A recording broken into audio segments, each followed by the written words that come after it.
Selamat pagi, selamat datang di ruang SA Skripsi Award 2020 periode kedua. Perkenalkan, nama saya Audita Putri yang akan memandu acara di ruang ini, dan saya ditemani oleh teman saya, Yovina Rahelia, sebagai operator di ruang SA2 ini. Pada ruang SA2 ini dihadiri oleh Bapak Dr. Dodi Yulianto, PhD, sebagai Dekan Fakultas Teknik Universitas Katolik Parahyangan, Bapak Dr. Insinyur Suryamanto Wonoraharjo, MT, sebagai pengulas, serta Ibu Aryani Mandala, ST, MT, dan Ibu Insinyur Mira Dewi Pangestu, MT, sebagai moderator. Sebelumnya, saya akan membacakan peraturan untuk hari ini. Yang pertama, setiap presenter memiliki waktu 7 menit untuk presentasi. Pengulas akan memberikan tanggapan setiap 5 atau 6 presenter. Setelah presentasi selesai, akan dilanjutkan sesi diskusi dan tanya jawab oleh penonton dan presenter. Selama waktu presentasi, penonton dapat mengetik pertanyaan di fitur chat Zoom dengan menggunakan format nama penanya, dalam kurung sekolah asal, underscore ditunjukkan kepada siapa, underscore pertanyaan. Pertanyaan nantinya akan dipilih oleh moderator dan akan dijawab oleh presenter yang bersangkutan. Bagi yang tidak berpresentasi, harap mematikan mikrofon agar acara tetap kondusif. Dimohon pada setiap peserta untuk menaati peraturan demi kelancaran acara. Mengingatkan kepada seluruh presenter untuk unmute mikrofonnya sebelum dilakukan share screen oleh operator pada saat akan mulai presentasi. Dan remote control akan diberikan oleh operator kepada presenter. Untuk memastikan acara berlangsung tepat waktu, berikut adalah tanda yang digunakan untuk menginformasikan sisa waktu dari presenter untuk presentasi. Sekali lagi, untuk menginformasikan tanda sisa waktu yang presenter miliki, berikut tandanya. Tanda tersebut akan dibunyikan pada 1 menit terakhir waktu presenter untuk presentasi. Diinformasikan kepada para presenter, peserta skripsi 49 maupun peserta umum untuk mengisi link yang tertera pada kolom chat yang akan digunakan untuk pendataan presensi yang nanti akan dikirimkan oleh saya ketika pertengahan acara. Untuk mempersingkat waktu, langsung saja kita mulai kepada presenter untuk mempresentasikan hasil skripsinya. Untuk selanjutnya, akan langsung saja dilanjutkan presentasi selanjutnya dari Sarah Edelin dengan judul skripsi Pengaruh Desain Tapak dan Bangunan Terhadap Pergerakan Udara pada Ruang Luar Aktif di Sekolah Binus Bekasi. Kepada Kak Sarah, itu dipersilakan. Jangan lupa untuk unmute mikrofonnya sebelum dilakukan share screen. Selamat pagi, terima kasih sudah meluangkan waktunya untuk menghadiri presentasi ini. Pada pagi hari ini saya akan mempresentasikan skripsi saya yang berjudul Pengaruh Desain Tapak dan Bangunan Terhadap Pergerakan Udara pada Ruang Luar Aktif di Sekolah Binus Bekasi. Latar belakangnya adalah kenyamanan termal penting untuk diperhatikan karena mempengaruhi kesehatan fisik dan psikis pengguna. Salah satu aspek kenyamanan termal adalah pergerakan udara. Binus Bekasi dijadikan sebagai objek karena memiliki tatanan massa yang unik dengan bentuk melingkar tidak penuh. Berikut pertanyaan penelitiannya. Yang pertama, bagaimana pengaruh desain tapak dan bangunan di Sekolah Binus Bekasi terhadap pergerakan udara pada tapak? Yang kedua, bagaimana kenyamanan pergerakan udara pada ruang luar aktif di Sekolah Binus Bekasi? Dan yang terakhir, bagaimana modifikasi perancangan tapak yang optimal agar ruang-ruang luar aktif dapat memperoleh pergerakan udara yang nyaman? Berikut metodenya, yang pertama studi pusaka, kedua pengambilan data sekunder, yang ketiga observasi langsung, dan yang terakhir simulasi menggunakan software Autodesk Flow Design. Berikut dasar teori yang digunakan. Untuk standar kenyamanannya digunakan Lawson-Based Criterion, dan untuk dasar teori yang lain digunakan penjelasan tentang bayangan udara, efek Venturi, corner effect, isolated roughness flow, wake interference flow, dan skimming flow. Berikut ruang-ruang ukurnya. Tapak dibagi menjadi 2 zona, luar dan dalam. Terdapat 10 titik ukur, 4 titik ukur pada zona luar dan 6 titik ukur pada zona inner core. Berikut data awalnya. Tapak dan bangunan terletak pada kompleks perumahan Vida Bekasi dengan kecepatan udara 6,8 meter per second. dengan arah pergerakan udara dari barat ke timur.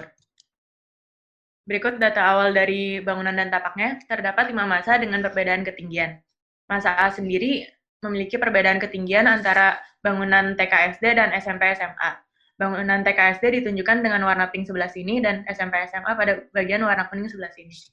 Vegetasi memiliki ketinggian bervariasi dengan rata-rata ketinggian 8 meter.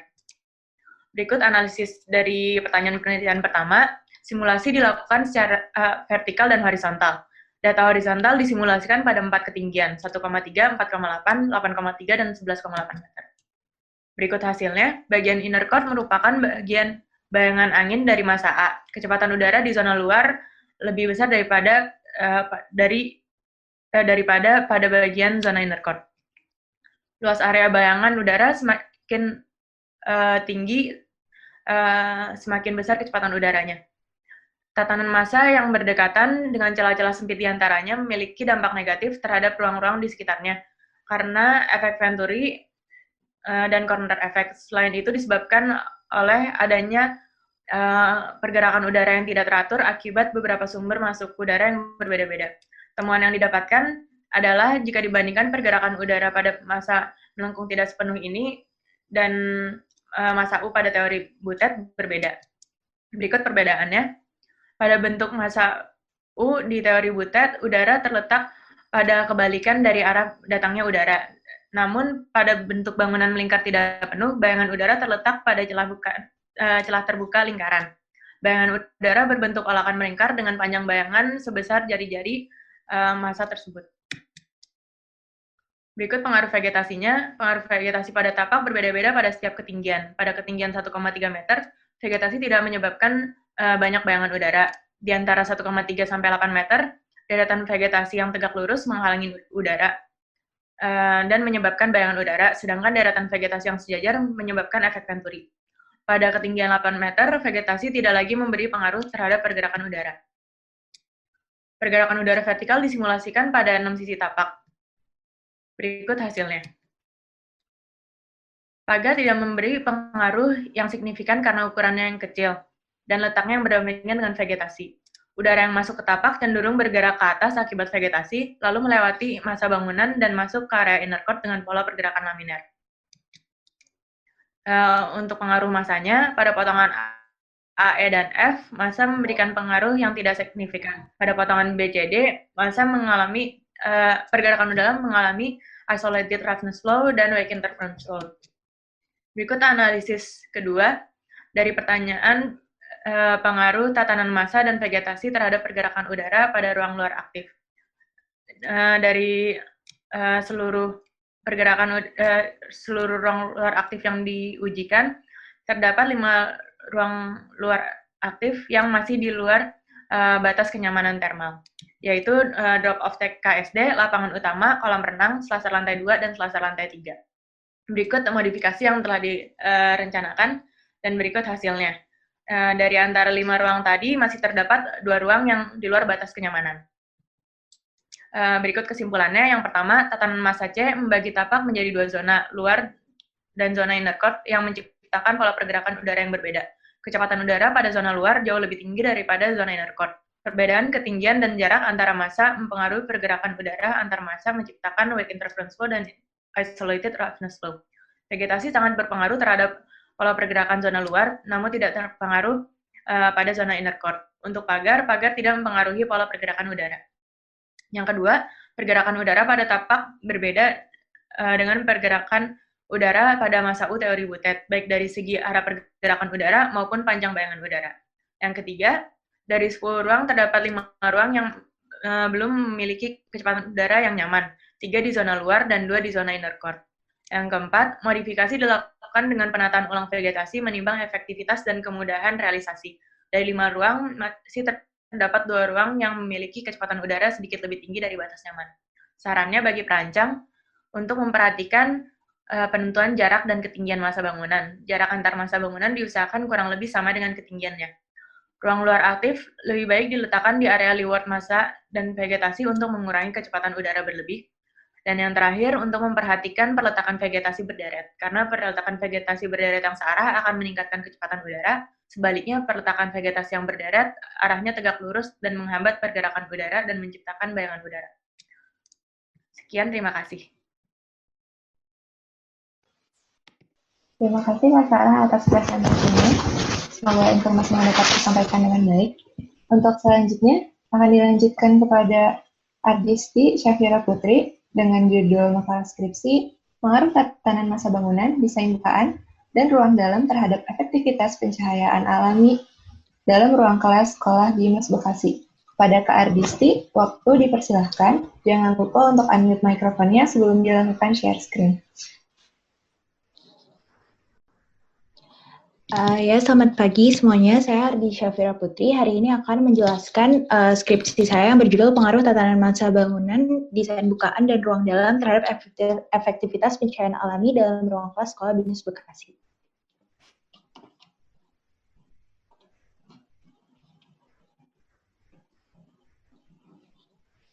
Dimulai dari pendahuluan. Jadi latar belakang saya dalam mengambil skripsi ini adalah yang pertama, pencahayaan alami yang baik sangat diperlukan pada bangunan sekolah. Yang kedua, tatanan ruang kelas sekolah BINUS Bekasi disusun melingkar membuat adanya perbedaan orientasi untuk setiap ruang kelas. Yang ketiga, terdapat dua jenis desain bukaan yang berbeda pada ruang kelas. Dan yang terakhir, penataan perabot ruang kelas yang membelakangi dan menghadap langsung ke bukaan. Untuk skripsi kali ini saya terdapat 4 pertanyaan penelitian yang mencakup tatanan massa, pengaruh desain bukaan, desain ruang dalam, dan yang terakhir adalah bagaimana alternatif desain untuk mengoptimalkan efektivitas pencahayaan alami dalam ruang kelas. Objek penelitian yang digunakan adalah Sekolah BINUS Bekasi, karya arsitek Andra Martin. Untuk sampel penelitiannya itu ada 3. Yang pertama, ruang kelas 1 lantai 1, ruang kelas 12 lantai 1, dan ruang kelas 12 lantai 2. Masuk ke isi skripsi, saya akan mulai membahas dari pertanyaan penelitian yang pertama, yaitu pengaruh tatanan massa bangunan terhadap efektivitas pencahayaan alami dalam ruang kelas. Data yang digunakan adalah orientasi massa bangunan. Di sini orientasi ruang kelas dibagi menjadi 3, yaitu orientasi bukaan timur barat, orientasi bukaan tenggara barat laut, dan orientasi bukaan utara selatan. Dari bentuknya sendiri, ketinggian bangunan dari tanah setinggi 15,1 meter, dan untuk ketinggian floor to ceiling setinggi 3,5 meter. Untuk dimensi ruang kelasnya sendiri itu berukuran 7,9 meter kali 6,7 meter. Dan dari bentuk massanya sendiri, di antara ruang kelas itu diberikan celah untuk jalur masuk matahari, cahaya matahari. Analisisnya menggunakan skema pantulan sinar matahari, dapat dilihat di sini di celah 1. Celah 1 itu berada di sisi barat ruang kelas 1, hanya cahaya pantul matahari pada pukul 4 sore yang dapat masuk ke dalam ruang kelas. Sedangkan di celah yang kedua itu yang berada di sisi timur ruang kelas 1 itu ada cahaya pantul pada pukul 1 siang yang dapat masuk ke dalam ruang kelas. Sedangkan untuk celah yang ketiga itu berada di sisi utara ruang kelas 12, tidak ada cahaya pantul yang langsung mengarah ke jendela ruang kelas, melainkan terdapat pemantulan berulang di bagian celah dan koridor bangunan. Untuk material bidang pantul luarnya, untuk dinding dan lantai celah sudah menggunakan material yang reflektif, dan material yang digunakan untuk kaca memiliki transmisi yang tinggi, yaitu 90%. Ini adalah hasil simulasi untuk intensitas cahaya. Diketahui bahwa intensitas cahaya setiap ruang masih di bawah standar. Kemerataan cahaya juga belum merata karena di sisi ruang kelas yang di dalam belum mendapat tingkat intensitas yang cukup. Untuk rasio kecilangan dan silau, di semua kelas masih memicu discomfort glare, dikarenakan tingkat luminasi di dalam ruang kelas lebih rendah dibandingkan tingkat luminasi di luar ruang kelas. Jadi kesimpulannya yang pertama, karena tatanan bangunan yang melingkar membuat ruang kelas 12 memiliki rata-rata intensitas lebih tinggi sebesar 5,1% dibandingkan dengan ruang kelas 1 lantai 1.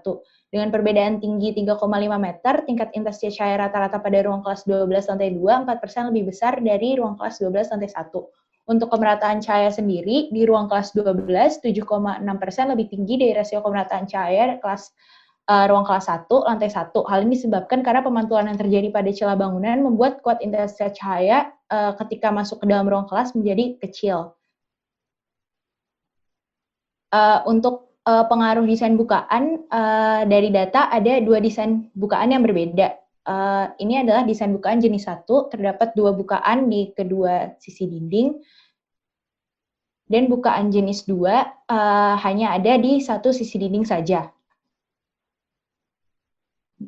Dari analisisnya, desain bukaan jenis 1 itu sudah memenuhi luas bukaan minimum SNI. Namun jika dibandingkan dengan rule of thumb lubang cahaya, lubang bukaan jenis 1 belum memenuhi standar. Dan untuk ruang kelas dengan desain bukaan jenis 2, itu tidak memenuhi standar minimum SNI maupun rule of thumb lubang cahaya. Dapat dilihat intensitas cahaya di ruang kelas lantai 1 dan ruang kelas 12. Di sini dapat dilihat perbedaan bahwa intensitas cahaya di ruang kelas 1 itu lebih tinggi dibandingkan dengan ruang kelas 12 lantai ruang kelas 12.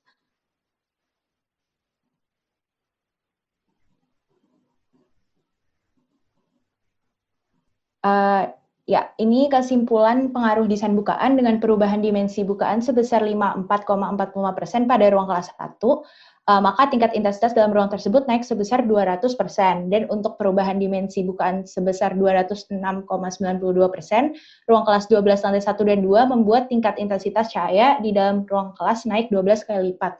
Dan untuk rasio kecelangan juga untuk ruang kelas 1 naik sebesar 27,8%, dan untuk ruang kelas 12 naik ruang kelas 12 lantai 1 meningkat sebesar 113,5%, dan rasio kemerataan ruang kelas 12 lantai 2 meningkat sebesar 87,81%. Ini untuk material bidang reflektif dalam, sebenarnya semuanya sudah cukup reflektif. Tapi untuk perletakan perabotnya ada sedikit perubahan. Jadi yang di area rak buku itu tidak diletakkan rak buku, dan jendelanya diperbesar. Jadi cahaya yang masuk dapat lebih besar.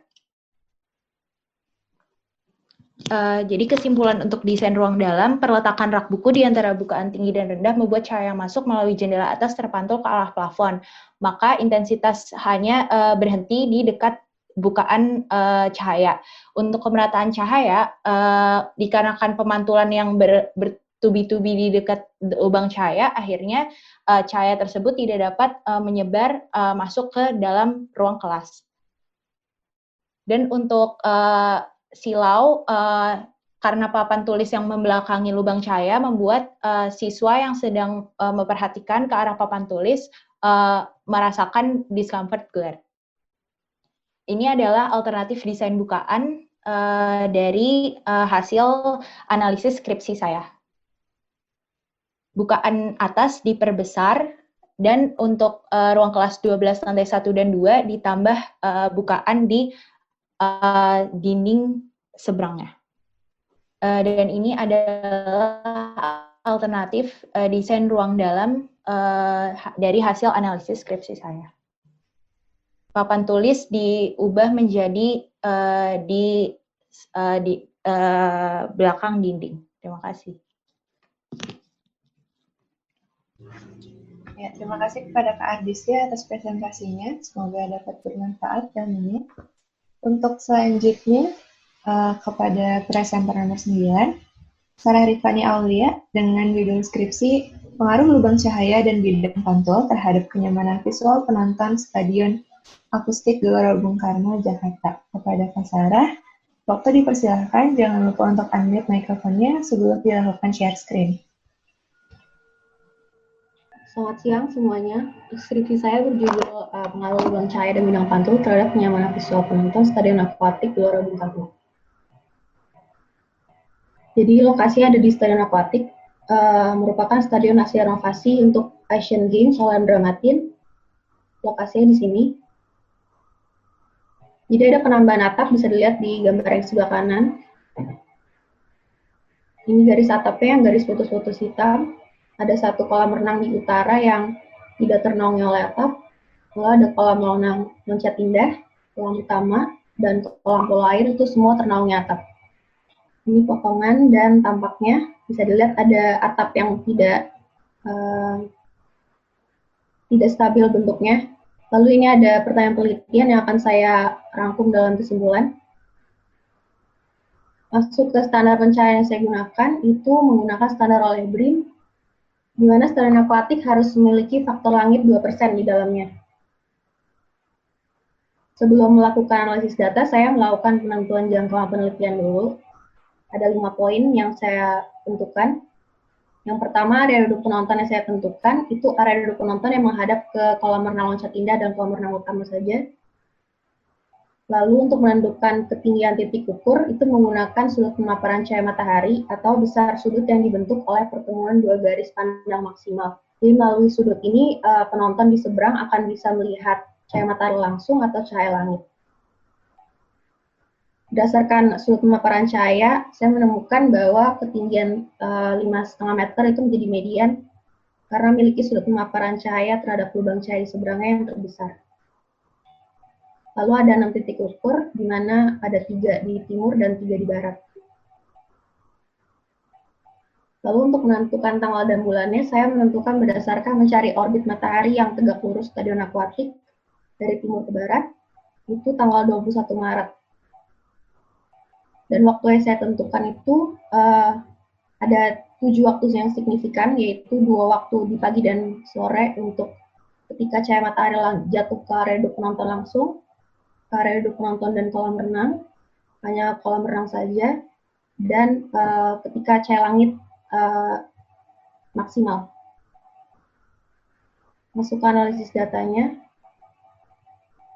Ini bagian yang saya buat. Elemen pendukungnya ada lubang cahaya dan bidang pantul. Jadi lubang cahaya ada 4 di sisi timur dan barat, lalu ada 1 di utara. Berdasarkan standar window to floor ratio dan SNI, stadion akuatik ini bagian dalamnya pencahayaan alaminya melebihi dari standar, jadi sangat mencukupi. Namun berdasarkan rule of thumb, ketika harusnya kedalaman ruang maksimum adalah 2–2,5 kali dari tinggi lubang cahaya, kita bisa lihat di garis putus-putus kuning, seharusnya penetrasi cahaya dari lubang cahaya bisa mencapai ke kedalaman seperti itu, seperti garis titik-titik kuning. Namun karena ada atap tribun existing di dalam stadion akuatik, jadi lubang cahaya terbagi 2, jadi penetrasinya hanya bisa mencapai ke area yang hijau dan oranye saja. Lalu ini bidang pantulnya, kita bisa lihat mayoritas warnanya abu-abu dan putih. Yang perlu saya highlight itu huruf E, plafon kain abu-abu translucent, di mana ketika Benjamin Evans itu menjelaskan bahwa anjuran indeks pantul yang terbesar seharusnya sisi plafon, dilanjutkan sisi lantai yang memang paling rendah. Namun keadaan dalam stadion akuatik ternyata terbalik, di mana plafon memiliki indeks pantul terendah dibandingkan dengan kolam renang yang sangat memiliki indeks pantul yang tinggi. Bisa dilihat di sini, ini plafon, dan kolam renang seharusnya plafon memiliki indeks pantul tinggi, tapi menjadi yang terendah, di mana kolam renang seharusnya di bagian lantai harusnya rendah indeks pantulnya, tapi menjadi yang paling tinggi.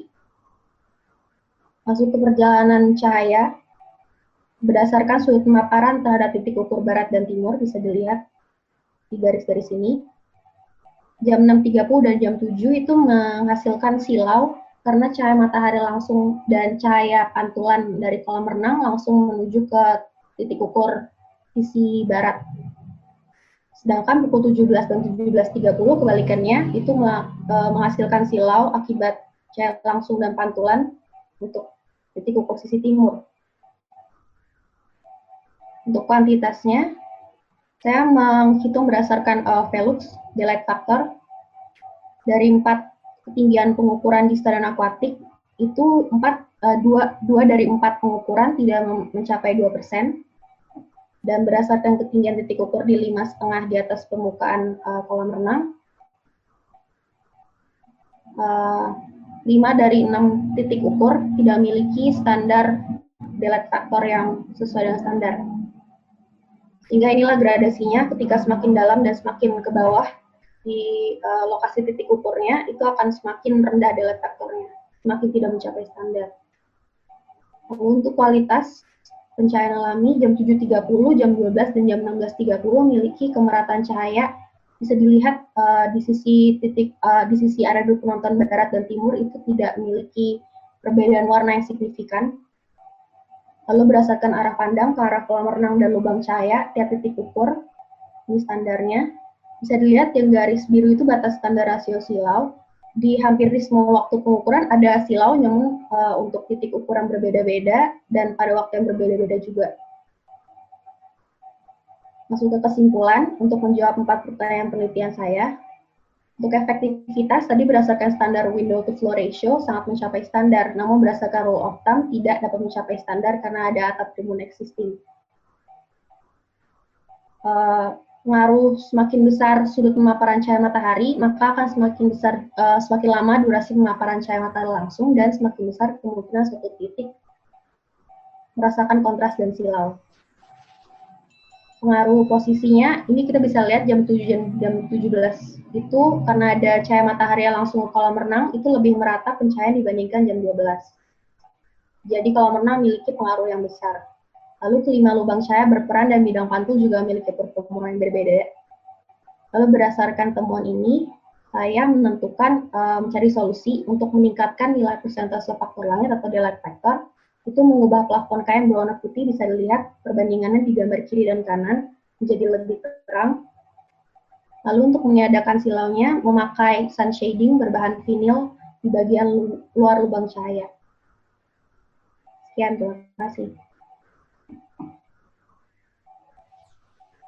Terima kasih kepada Kak Sarah Rifani untuk presentasinya. Semoga informasinya dapat tersampaikan dengan baik.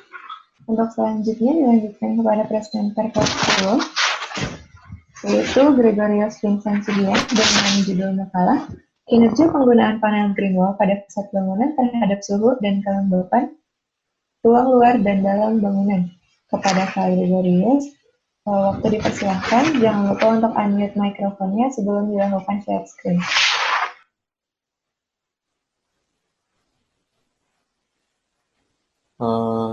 Selamat siang Bapak, Ibu, dan teman-teman sekalian. Jadi pada hari ini saya akan mempresentasikan hasil penelitian saya yang berjudul Kinerja Penggunaan Panel Green Wall pada Fasad Bangunan Terhadap Suhu dan Kelembapan Ruang Luar dan Dalam Bangunan. Nah, penjelasan hari ini itu akan saya bagi menjadi 4 bab. Jadi kita mulai saja langsung dari bab pertama. Jadi latar belakang penelitian ini berawal dari fenomena global warming dan urban heat island yang menyebabkan meningkatnya suhu di area perkotaan. Meningkatnya suhu ini menyebabkan adanya perpindahan panas secara konduksi ke ruang dalam bangunan melalui dinding-dinding bangunan yang membuat ruang dalam menjadi lebih panas. Nah, oleh karena itu muncul inovasi penggunaan green wall pada fasad bangunan untuk mengatasi masalah ini. Berdasarkan penelitian yang telah dilakukan oleh Alexandrina tahun 2006, penggunaan green wall dapat menurunkan suhu ruang dalam sebesar 3-4,5 derajat Celcius, dan dengan green roof suhu dapat berkurang hingga 5,6-6,6 derajat Celcius. Pertanyaan penelitian yang muncul adalah,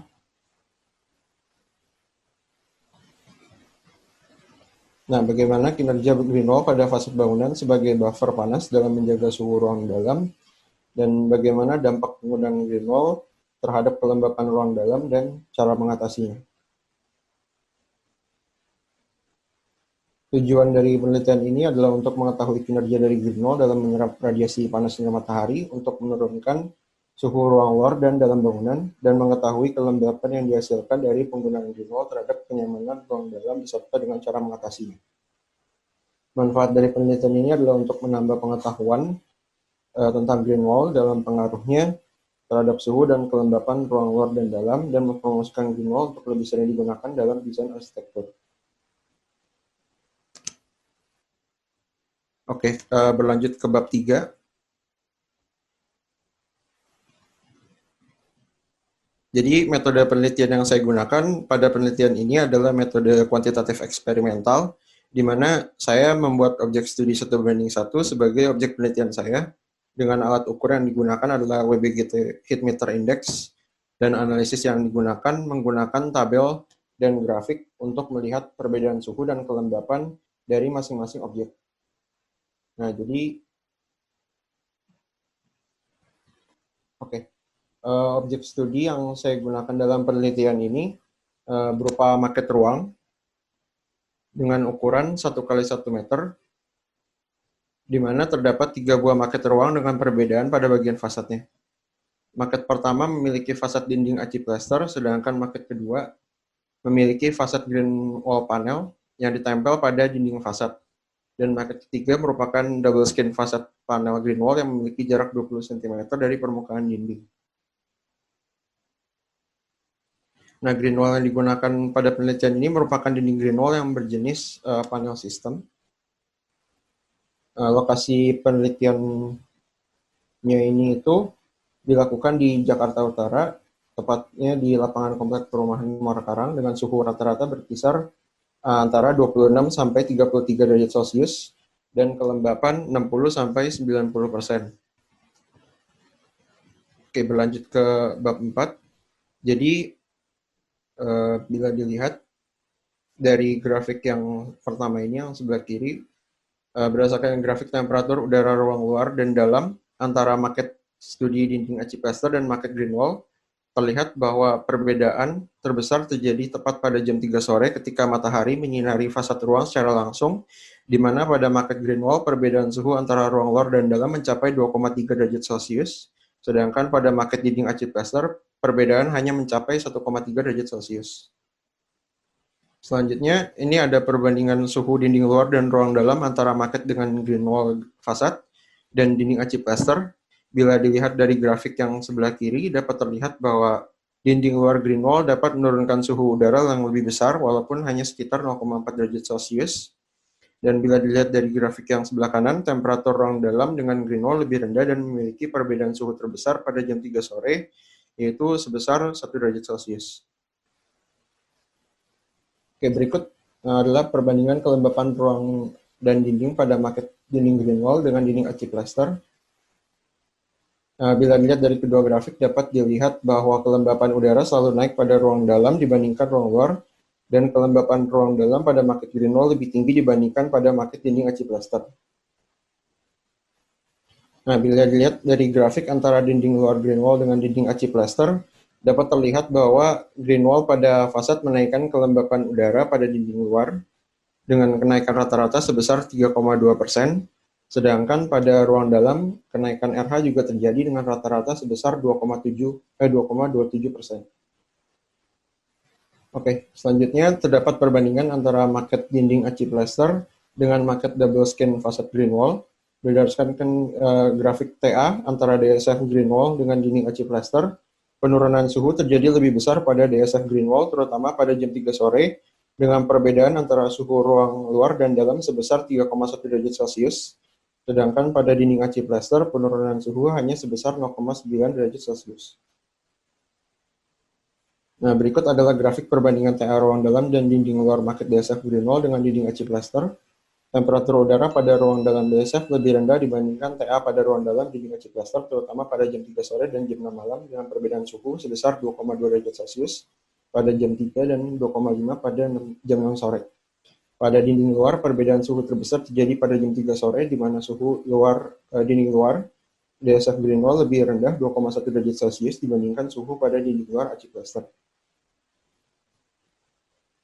Nah, bila dilihat dari grafik RH antara maket studi DSF green wall dengan maket studi dinding aci plaster, dapat disimpulkan kelembapan pada DSF green wall dan dinding aci plaster cenderung lebih besar pada ruang dalamnya.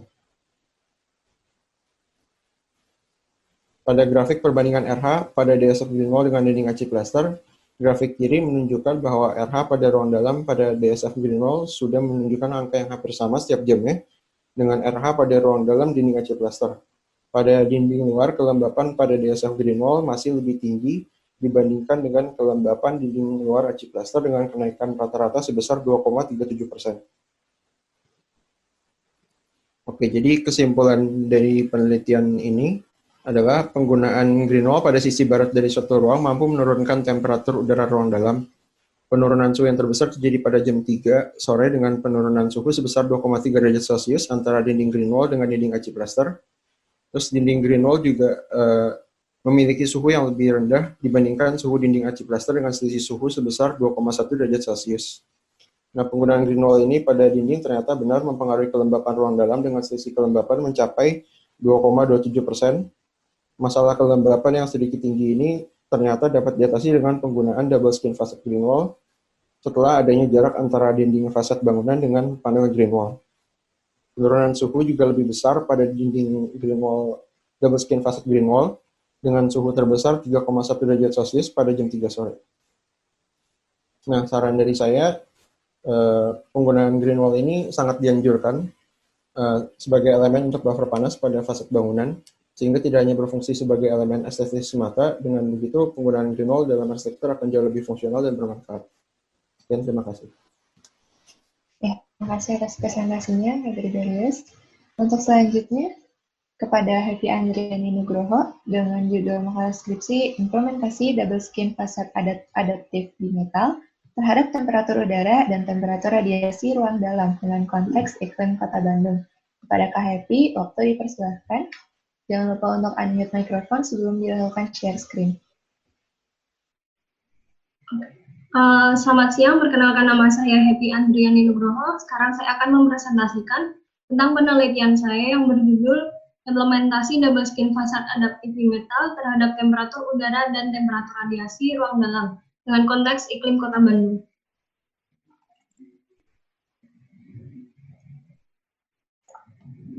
Dalam mendesain bangunan tentu tidak terlepas dari yang namanya desain elemen fasad, dan elemen fasad tidak hanya memenuhi kebutuhan untuk estetik saja, tapi ada beberapa kebutuhan lain seperti untuk memenuhi kenyamanan termal, kemudian menanggapi perubahan cuaca maupun mempertimbangkan efisiensi energi penggunaannya.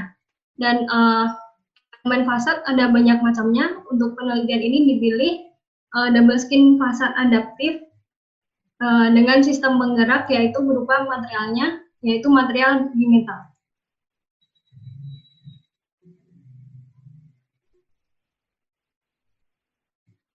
Untuk double skin fasad adaptif bimetal ini sudah ada penelitian terkait sebelumnya, yaitu oleh Johnny Jeremy tahun 2019 yang meneliti dengan eksperimen dari tiga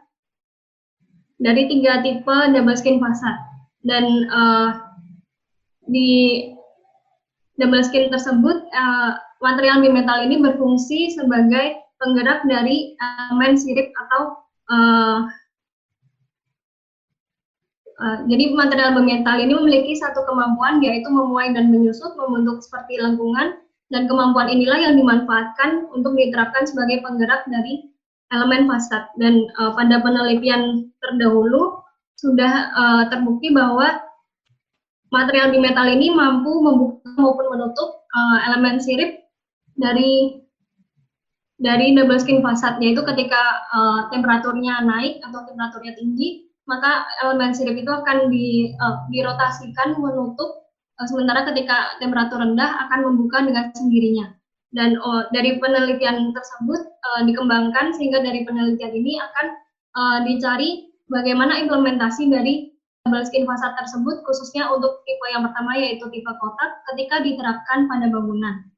Dan untuk penelitian ini digunakan metode yaitu eksperimental menggunakan simulasi digital, yaitu melalui software Design Builder. Dan pertama-tama disusun terlebih dahulu untuk model 3 dimensinya, yaitu dari bangunan, yaitu yang terdiri dari 3 lantai dengan spesifikasi disesuaikan dari software Design Builder, yaitu seperti berikut. Jadi 3 lantai dengan material yang disesuaikan.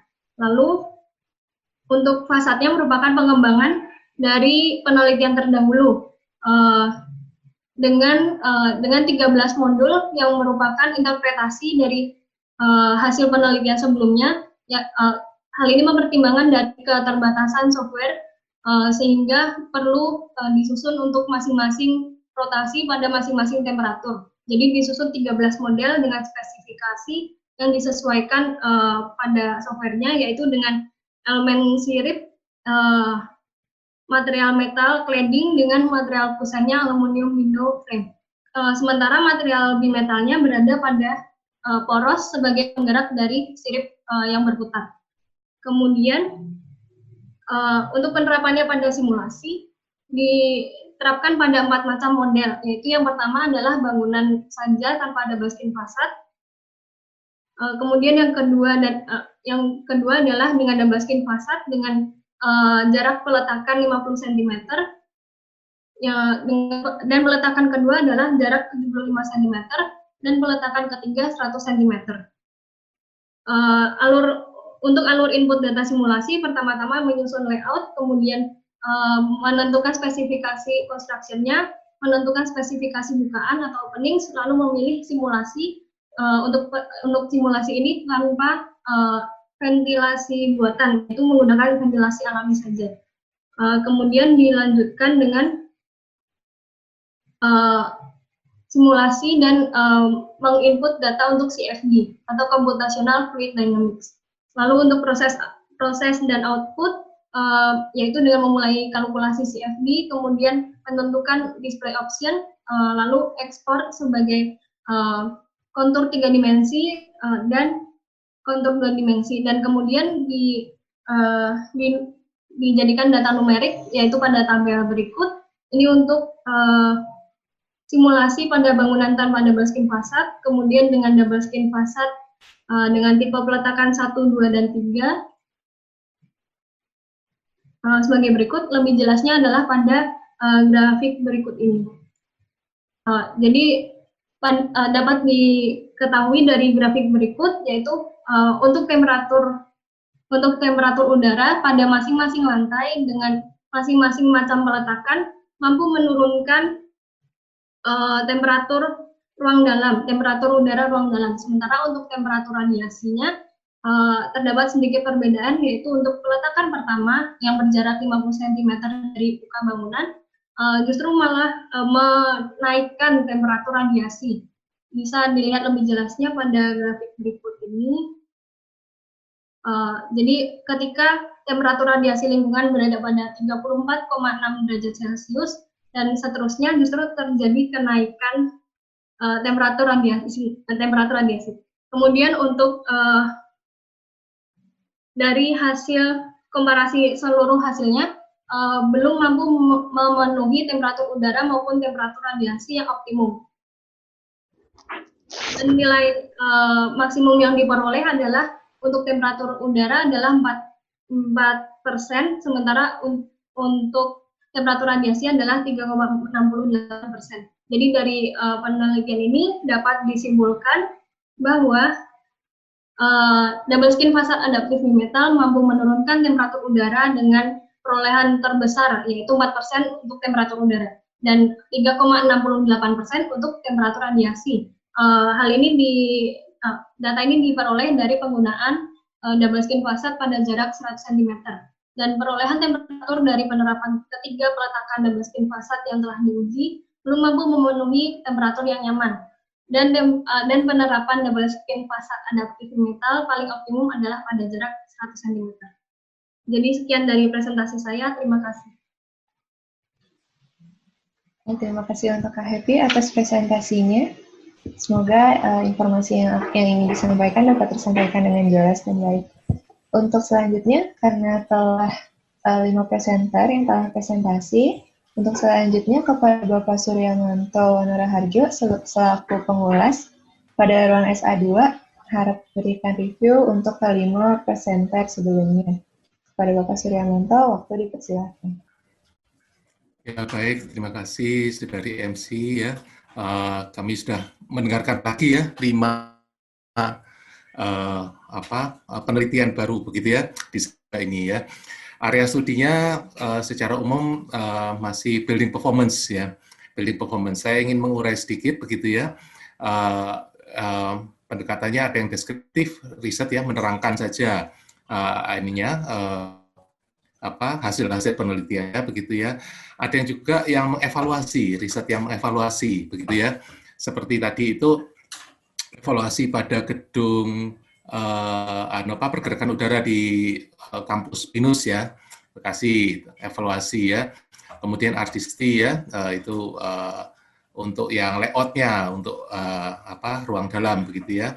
Kemudian Sarah ini ya, ini untuk evaluasi. Nah, ini ada yang baru begitu ya, evaluasi membandingkan antara yang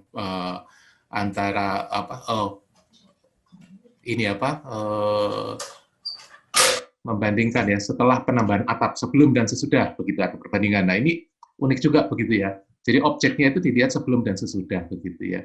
Kemudian Gregorius ya, ini ada eksperimen lapangannya begitu ya. Sarah, Adisti dan Sarah juga yang Adeline ya, itu menggunakan simulasi digital gitu. Jadi ada kombinasi ini ya, metodenya ada eksperimen gitu ya. Yang happy juga menggunakan simulasi digital. Nah, ini memperkaya area-area riset, memperkaya pendekatan, memperkaya metode begitu ya, eksperimen begitu ya. Nah, ini menunjukkan sudah kekayaan vocabulary risetnya sudah semakin kaya begitu ya. Saya ingin menitik pada peran dari simulator ya, simulator atau software begitu ya, itu simulator begitu ya, untuk membantu Anda mengevaluasi kalau ada evaluasi, membantu Anda untuk mendeskripsikan building performance, eksperimen dengan simulator. Nah, simulator ini akan sangat membantu begitu ya. Di masa mendatang itu semua desain itu harus disimulasikan. Ini tanggung jawab arsitek begitu ya. Tanggung jawab arsitek sebelum mengeluarkan desain harus simulasikan. Bisa juga simulator dipakai untuk mengevaluasi, untuk memeriksa kembali bagaimana kinerjanya. Nah, kalau dipakai untuk memeriksa kembali, maka simulator itu akan memberikan masukan-masukan, memberikan evaluasi-evaluasi untuk retrofit, untuk perbaikan-perbaikan ya. Jadi banyak area-area studi yang perlu di-retrofit, diperbaiki agar kinerjanya menjadi baik. Ya. Makanya saya sebut area studinya itu adalah building performance. Baik ya. Jadi ini penjelasan sedikit untuk area studinya ya.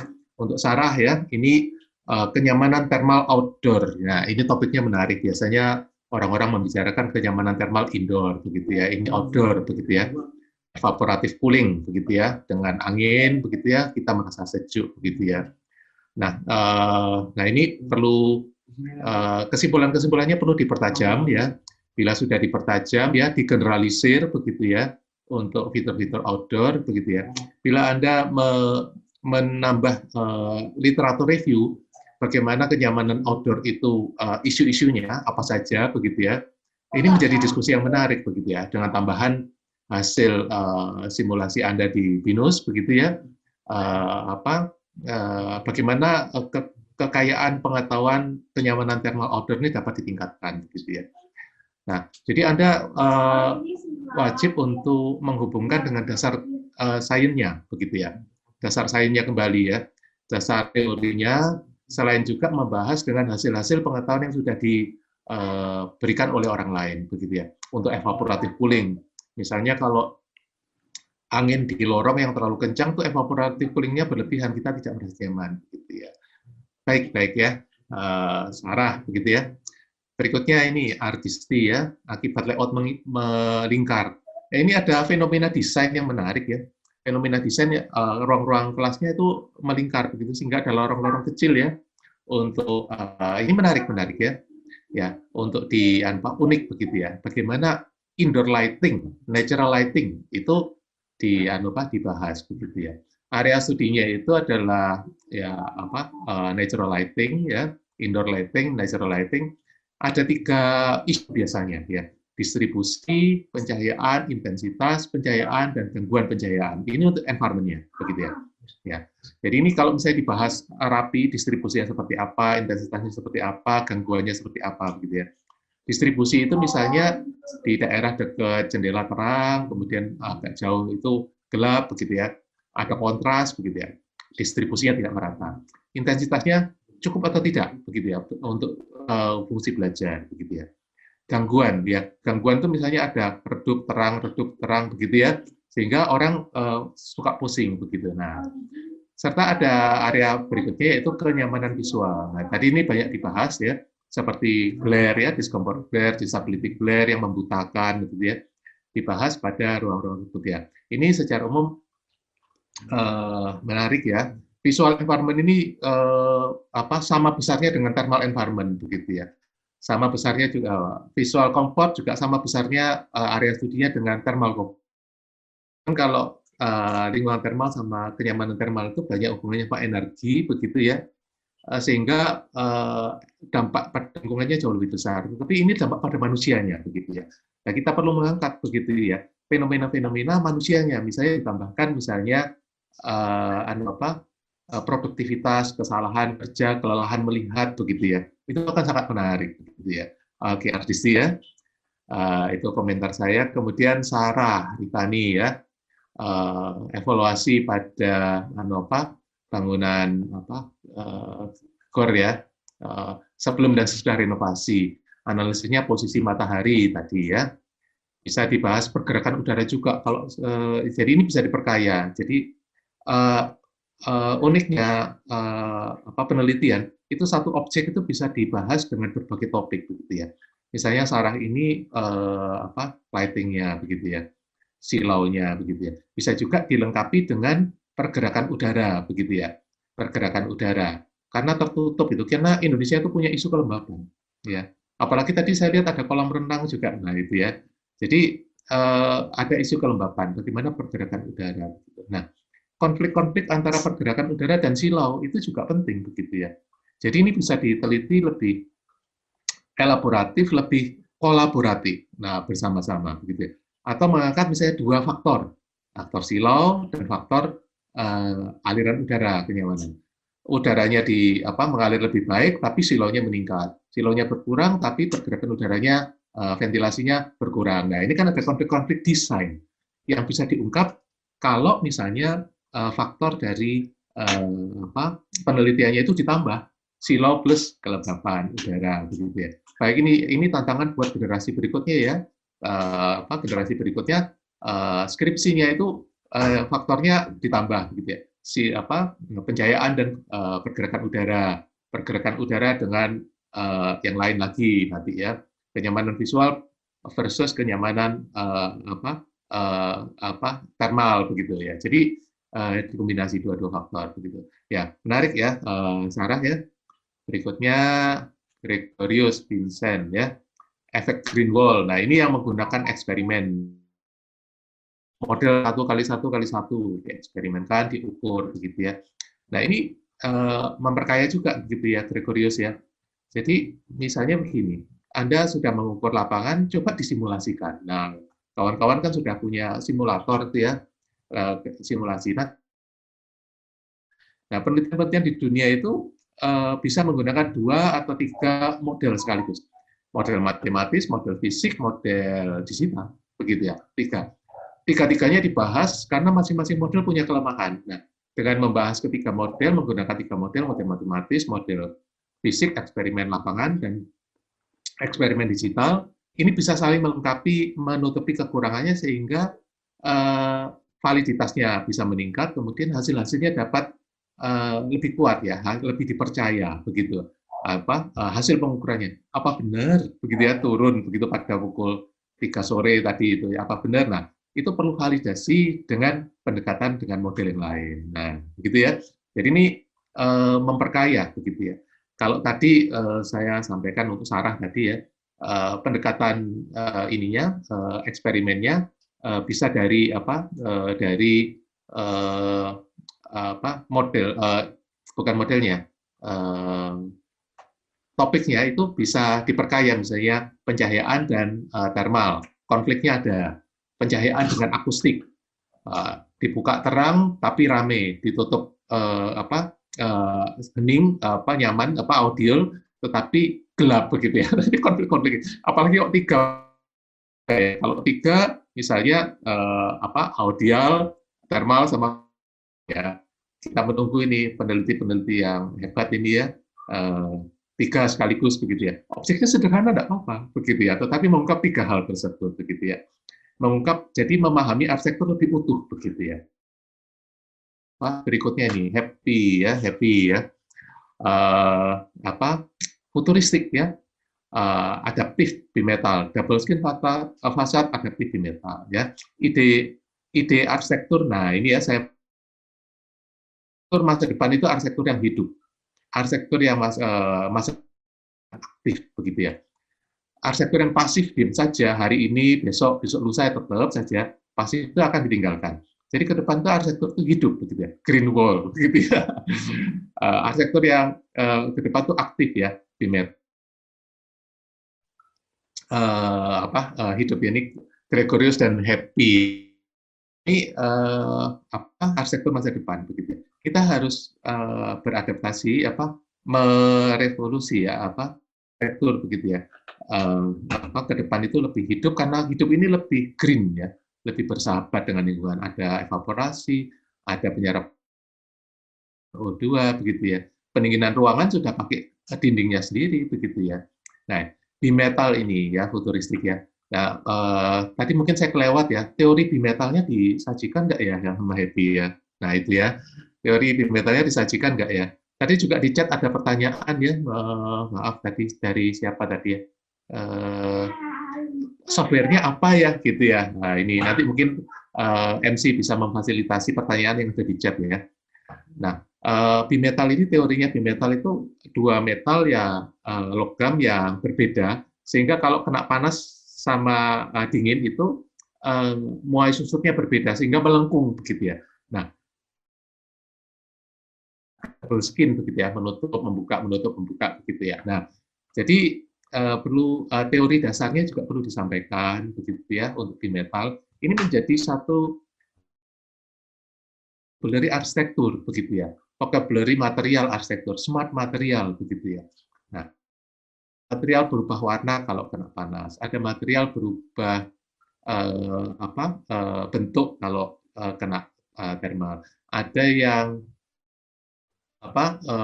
berbagai macam ya, sensitif pada foton, pada cahaya, ada sensitif pada thermal, ada sensitif pada magnet, temperatur, ada sensitif terhadap angin begitu ya. Nah, sehingga arsitektur bisa berespon begitu ya. Jadi tadi ditunjukkan oleh Happy ya, variabel jarak begitu ya, bisa mempengaruhi temperatur udara dan temperatur radiasi, mendekat, menjauh, mendekat, aktif tanpa motorized, tanpa listrik gitu ya. Nah, ini kan areanya masuk green ini. Baik, secara umum demikian saran saya kalau misalnya penelitian-penelitian yang sifatnya deskriptif ini ya, dilengkapi juga dengan preskriptif solusi-solusinya, kemudian kesimpulan-kesimpulan ditulis dengan lebih baik, ditulis di jurnal ya, diperkaya dengan literatur review yang baik, kemudian digeneralisasi, dikembalikan ke dasar teorinya, kesimpulannya dipertajam, ini menjadi jurnal-jurnal yang semangat ya. Saya kembalikan kepada MC ya. Mungkin ada pertanyaan-pertanyaan boleh ditayangkan. Silakan. Terima kasih. Ya, terima kasih kepada Bapak Suryamanto untuk reviewnya. Selanjutnya akan dilaksanakan sesi foto bersama. Saya akan men-screenshot semuanya dan seluruh presenter, peserta skripsi 49 dan peserta umum diharapkan untuk menyalakan kameranya agar dapat di screenshot. Terima kasih, selamat siang.